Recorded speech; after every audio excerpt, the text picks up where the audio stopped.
So hello, everybody. My name is Andy Dobrutsky, and I'm the founder of Meetra. And together with my co-founder, Mike here, we've been helping companies and organizations do the best they can with their meetings.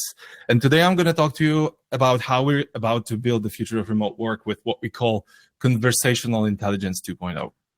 So let me first tell you what the future is like. The future is remote, and we know that from people. Most people are saying that they would quit their jobs if they are not being let to work remotely. And this is the future, and this is the reality. However, the problem is that it's failing, and companies like EY, like Disney, like Twitter, like Tesla, and many, many more are dialing back remote work. And it's not because of productivity. Well, we know why. Basically, people lose their connection with their team members and the organization. So one day you may show up in the meeting and see that the person you've been working with is no longer working there on your team. And that's the reality we're all in. Executives are saying that out of 3 people, 2 will quit their jobs because of this disconnection. So how does the disconnection happen? Really, we've been used to tracking productivity and the KPIs, but we are not tracking what happens between people in their conversations and through their interactions. So in the end, we have people that have low energy. We have people that are introverted and feel unheard. We have people that tune out because somebody else is talking too much. We have people that have bad internet and they're afraid of losing their jobs. All of that ending up in disengagement, burnout, and quiet quitting. But what if I told you that you can actually measure these things using AI? And this is what Meetra AI does. We are basically human interaction analytics. And the application is really simple. You just invite the bot to one of your meetings, and it does the rest. You get insights, you get leadership AI recommendations on how to steer the team so it can work efficiently as a remote team, as a remote organization. But that's not all. We actually offer also dashboards for executives, which you can use to actually monitor your whole organization and see where the pain points are. We offer dashboards for HRs to show them psychological flags so they can act and actually go out and help people if they need that. And for that, we are using our network of coaches and consultants and trainers that we've been building for the last 2 decades. We also offer conversation memory. So all the conversations happening in the organization are stored in one place. You can collaborate on them and you can interact with them. You're basically building a map of conversations for your organizations, which is interactive. Now, the benefits are many. You're now able to monitor your organization well-being. We're making remote default again after some drawbacks and backlashes. We're allowing execs to connect better with their teams. We improve self-organizations. We tap into organization conversations, and we finally give HRs the tools they need to go out there and help people. So CI20 AI is what we've been building for the last 20 months. It's Conversation Intelligence 2.0. We built it from scratch, more than 10 AI and ML specialists as part of the team, and we reached 90% algorithm accuracy with all our algorithms. And the team has built something really amazing, which I call the building blocks of Conversation Intelligence 2.0. So these building blocks span across 4 different layers: group dynamics, context layer, topic overlay, and fluctuation layer. And you can combine them using the API to really solve any kind of business cases that you can think of, that we can read out from the conversations. That could be something far beyond what I'm presenting as Meetra AI. That could be sales teams and call centers for whom we are solving the problems, distant learning and education, mental health hotlines, technical support teams, and probably hundreds and hundreds of different business cases we can build using these building blocks. The roadmap for us is by the end of the month to finish the MVP, which allows anyone to upload and diagnose their meeting. We want to open the early API, but really the platform we're thinking of by the end of the year, we want to finish the platform and open the APIs to the public so they can start including them in their business workflow. Step 3 here is to build a modular AI platform, which allows companies to actually build applications on top of our infrastructure. But the end game for us is to build Conversation Intelligence Space 2.0, which is right now an undefined space, and we can build it. For the competitors, most of them work across the transcription AI field. Some of them work with conversation intelligence, but on the basic level of analyzing natural language, we're adding this layer of sentiment, energy, emotions, interactions, all set in time. to build what we call Conversation Intelligence 2.0. We're basing our both development and research on very solid, more than 50 years of research that, for example, Google did into how to make teams excel. These are research about complex systems theory, research on psychological safety of teams, everything that's really, really essential for teams to be able to work together, especially in the age of remote work.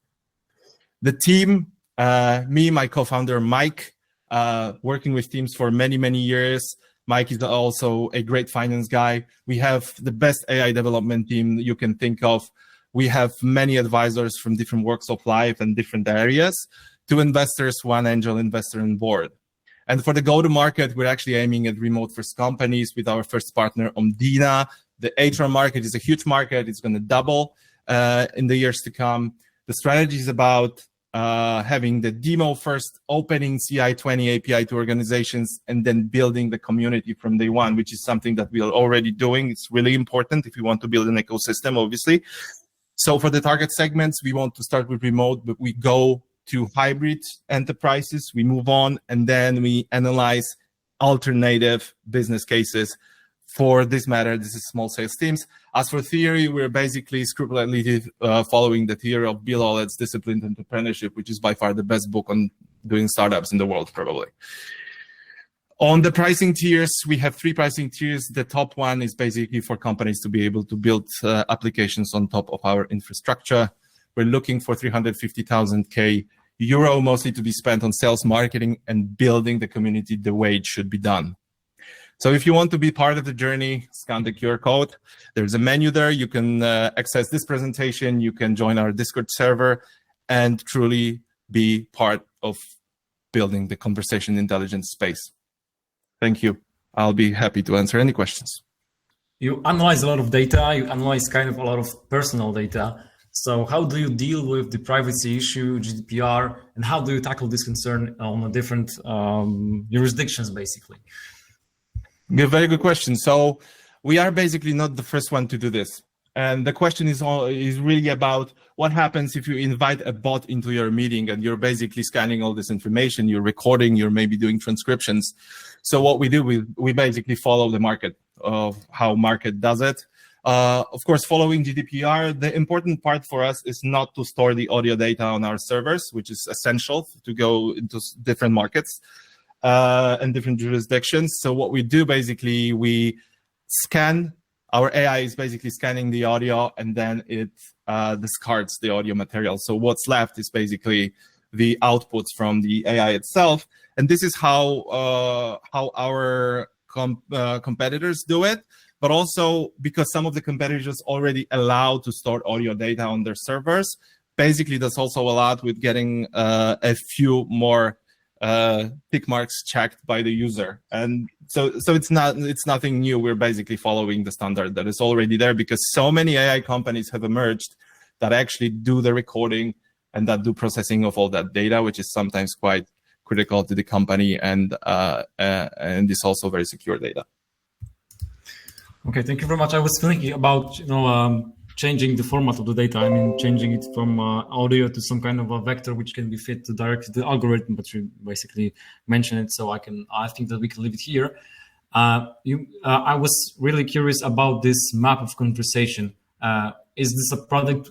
Is it a thing feature which will be automatically produced by the system? Will it some kind of create summaries of those calls? I'm just curious about this. Yeah, so one thing is to analyze your meeting and then give you all the data about it, or be able to track the trends across different meetings. For example, energy in my meeting is falling for the 4th week in a row. We have to do something with it. Something is going on.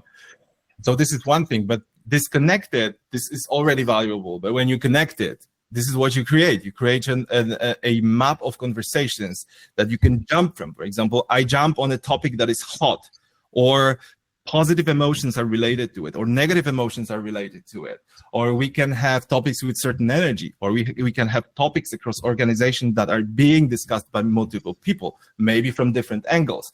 And because I believe that basically the wisdom of an organization is the wisdom of all the organization members, and we tap into the collective brain power, that means that we want to know all of that. We want to have the full picture of the organization. On a UI level, this is a map, right? This is a map of conversations that you can navigate, which will be part of Meetra AI, because it's a beautiful concept that adds this layer of conversation, knowledge, intelligence, and you know, actionable data you can use. So many different combinations of it. So yes, this will be one of the features. It's on the roadmap, and it's like, this is truly what I call conversation intelligence. When you're reading all that sort of stuff, like sentiment from conversations, you know, and you map it onto the map of the whole organization. Absolutely amazing.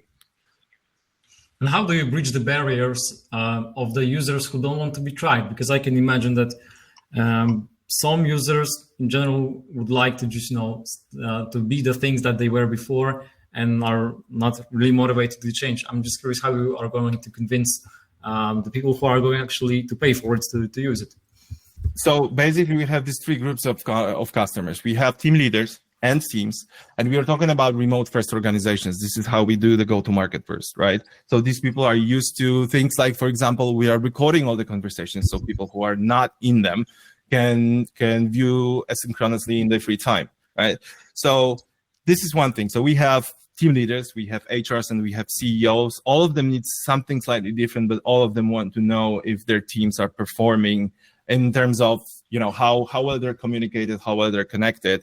They need to know that. So, and because this sort of mapping is basically a collective mapping endeavor. So we're not at this point, we're not really talking about individuals. It's not for, you know, finger pointing. Right? It's a tool that is going to be used to improve how teams are communicated. We are looking at the team as a whole. So I imagine that anyone on the team could and should have access to such dashboards as well, so they can see what's going on. We shouldn't leave management to managers, right? Teams should be managing themselves. Teams should self-organize. And this kind of spirit, while it's still quite early in Poland to talk about it, because we still are suffering from hundreds of years of feudalism, and that is really visible in organizations. But in Western Europe, in North America, this sort of approach, a new approach to management, which is multi-word self-organization, is already very present. So the market is really huge, and this is actually where we are going.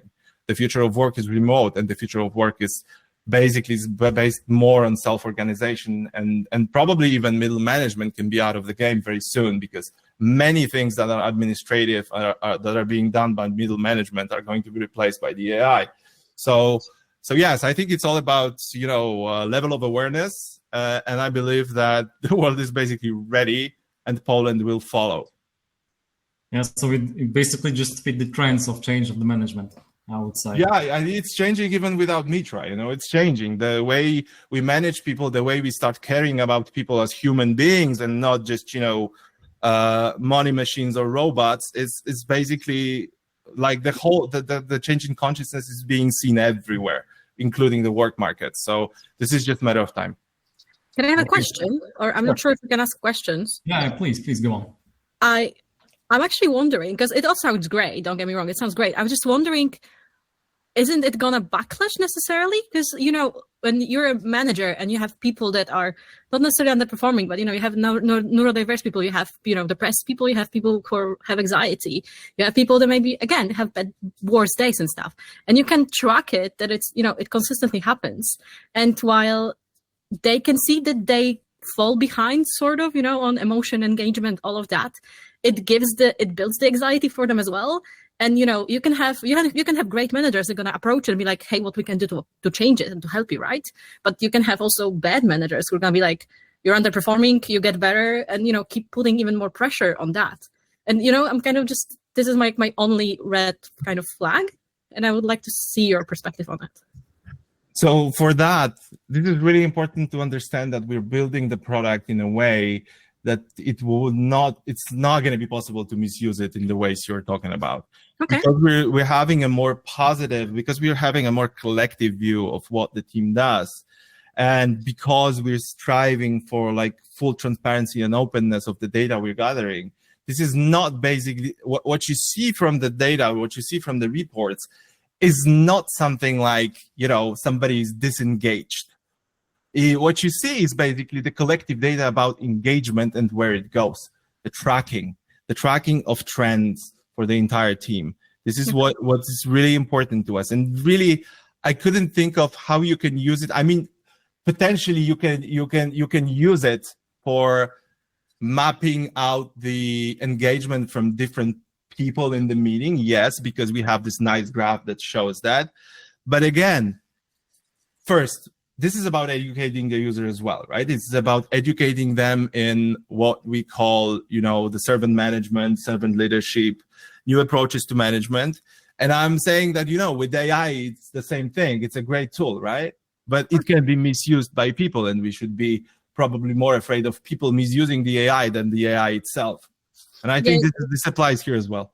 Yeah. That's why I'm asking more of like the possible abuse of like managers on like, not abuse, but like misuse of the information by managers while, talking to their teams and talking about performance. Because, there are people who are just introverts and they don't talk in meetings, they don't really engage. And while we want to, of course, like, I'm just not sure if that just cannot go the wrong way. But if you say it can, that's great. That's just one thing that I was interested in, as a person who's neurodiverse, who doesn't really like talking that much in meetings as well. Like, how does that affect?